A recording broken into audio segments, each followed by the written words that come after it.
जो भी इसका जिम्मेदार था, चाहे वो अदालत में बैठे लोग थे, चाहे वो फौज में बैठे लोग थे, चाहे वो सियासत में बैठे लोग थे, चाहे हुकूमत में बैठे लोग थे, भाईजान पकड़ तो आप सबकी होनी है। तो बुखारी साहब, ये फिर खाली अटॉर्नी जनरल की सर्जनिश करने से कोई फ़ायदा होगा? देखिए, मैंने आपसे पहले अर्ज किया कि आप जुर्माना, बट डज दैट मीन कि मामला सुलझ गया है? एग्जैक्टली।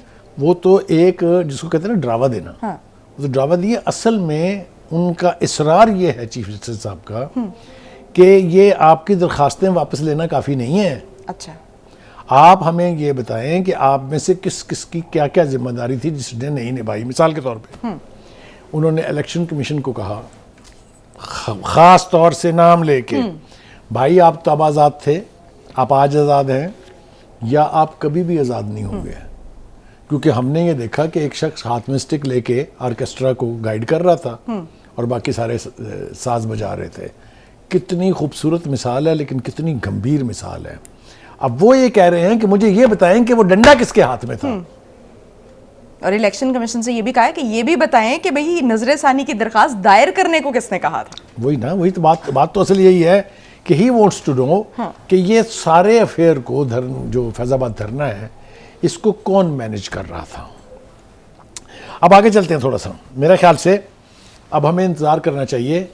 जो वक्फा दिया है अदालत ने, 1 महीने का टाइम है, उसमें उन्होंने कहा कि 27 अक्टूबर तक आप लोग सारे अपना जवाब जमा करवा दें। और 1 नवंबर को, 1 नवंबर को नहीं, 3 नवंबर है, 1 नवंबर को उन्होंने कहा कि हम इसको दोबारा सुनेंगे। मुझे नहीं लगता कि उससे लंबा चलेगा। इसकी प्रोसीडिंग को बहुत ज़्यादा तवालत पकड़ते मैं नहीं देख रहा, इसलिए कि फैसला ऑलरेडी हो चुका है, इसकी इम्प्लीमेंटेशन का मसला है। अच्छा, तो बुखारी साहब, एक तो नजर सानी केस, जैसे कि आज चीफ जस्टिस ने भी कहा कि नजर सानी केस अगर वापस लिया भी गया तो क्या वो फैसले पे फर्क पड़ेगा? फैसला तो पहले से हो चुका हुआ है। अब इशू इसकी इम्प्लीमेंटेशन का है। नजर सानी दरखास्त अगर वापस ले लेते हैं अब, तो फिर फैसले पर क्या असर पड़ेगा? फैसले पर तो कोई असर नहीं पड़ेगा। देखें, वो बार बार पूछ क्या रहे हैं, वो कह रहे हैं भाई आपने नजर सानी दरखास्त जब जमा कराई थी तो ये कहा था कि इस फैसले में बहुत गलतियां हैं, बताएं ना क्या गलतियां हैं। मेंशन करें। तो जवाब किसी के पास नहीं, सब भागने के चक्कर में है। अब वो भागना जो है वो तकमील तक पहुंचेगा कि नहीं, ये सारा कुछ देखने वाला। वो ये कहते हैं कि भाई आप नाम लेते हुए डरे हुए क्यों हैं, किससे डर रहे हैं आप? अब वो बार बार उकसा रहे हैं कि नाम लें ना, बताएं ना कि उस वक्त किसने कहा था कि ये करो, किसने कहा था ये ना करो। आपको भी पता है, मुझे भी पता है वो नाम कौन से हैं। लिहाजा पीटीआई की हुकूमत हो उस वक्त की, उस वक्त की फौजी क़यादत हो, उस वक्त की इंटेलिजेंस एजेंसियों की क़यादत हो, जो भी जिम्मेदार है उसका हशर तो मैं नहीं कह सकता, लेकिन मैं ये ज़रूर कहूँगा कि उनको अब अपने किए का हिसाब देना होगा। और एक ऐसी रवायत बनने जा रही है यहाँ कि कोई शख्स इंसाफ से बालातर नहीं है। तो बुखारी साहब, अमल दरामद की बात की आपने, तो अमल दरामद होगा कैसे और करेगा कौन? देखिए, अमल दरामद तो बैठी हुई हुकूमत चाहे आज है, चाहे आने वाली हुकूमत है, अमल दरामद तो करना पड़ेगा।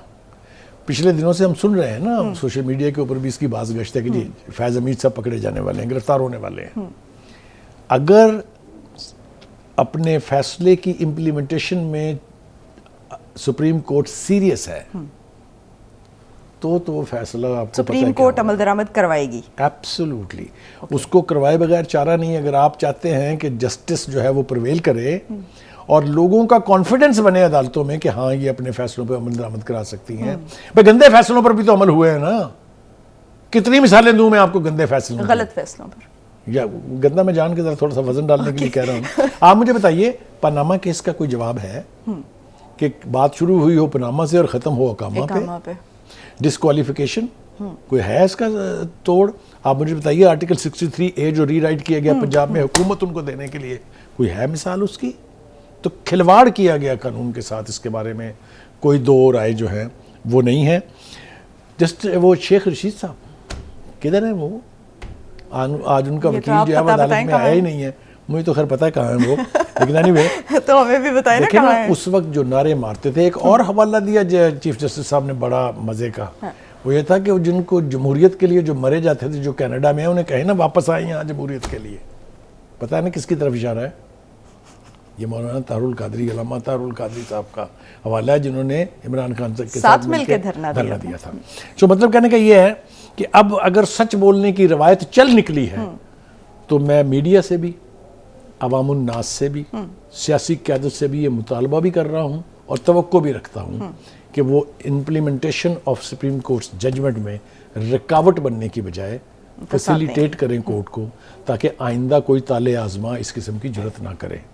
ये बहुत ज़रूरी है, वरना इस मुल्क का ना सिस्टम चलेगा और ना ये मुल्क की कोई अफेक्टिवली हुकूमत कर पाएगा। यही कुछ होता रहेगा। अब आ जाएं जनाब इस तरफ कि जज साहब ये कहते हैं कि हम अब अदालत को किसी सियासी जमात के मुफादात के लिए इस्तेमाल नहीं होने देंगे, बड़ा वाज़ेह पैगाम है।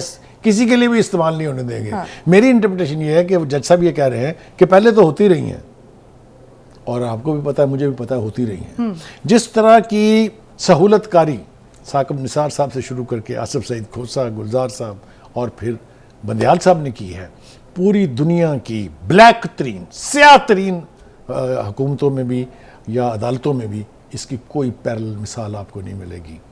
ये हैं वो मुजरम, ये कौम के मुजरम भी हैं, ये इंसाफ के मुजरम भी हैं, और मैं समझता हूँ कि कोई हर्ज नहीं है कि इन लोगों को मिसाल बनाया जाए ताकि आइंदा कोई ताले आजमा इस किस्म की कोशिश ना करे। अगर ये ना किया गया तो फिर भुट्टो की तरह के, नवाज शरीफ की तरह के फैसले जो हैं वो होते रहेंगे। और मुझे आप ये बताइए, उन लोगों से क्यों ना पूछा जाए, चाहे वो अदालत में थे या जहाँ भी थे, कि भाई ये एक फौजी डिक्टेटर को जो आपने इख्तियार दिया था कि आप आइन 3 साल तक अपनी मर्जी से अमेंड कर लें, वो अदालत ही थी ना, कोई और तो नहीं था, और सुप्रीम कोर्ट थी ना।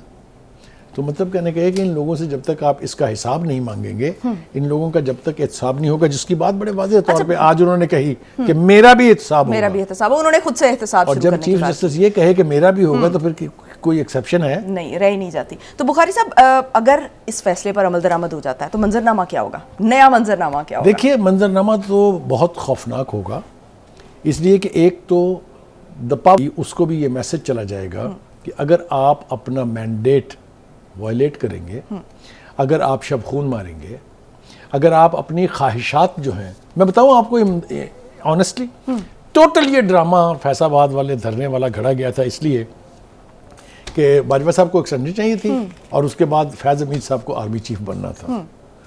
ये 2 एलिमेंट थे जिसकी वजह से ये सारा कुछ हुआ। तो एक्सटेंशन तो मिल गई थी बाद में, वो तो मिल गई, किसने दी थी? Anyway, जिसने भी दी थी, मैं उन तमाम सियासतदानों को जिम्मेदार समझता हूँ, लेकिन मैं आपको एक बात बताऊं, यही काज बनी थी प्रोजेक्ट इमरान खान की। उसको लॉन्च किया गया, किस तरह से लॉन्च किया गया हम मुख्तसरन बता चुके हैं, लेकिन मेरे ख्याल से सारी दुनिया को पता है। जी, एग्जैक्टली। और दूसरी बात यह कि अदालत भी खुद कह रही है कि हम कोई एक्सेप्शन नहीं है।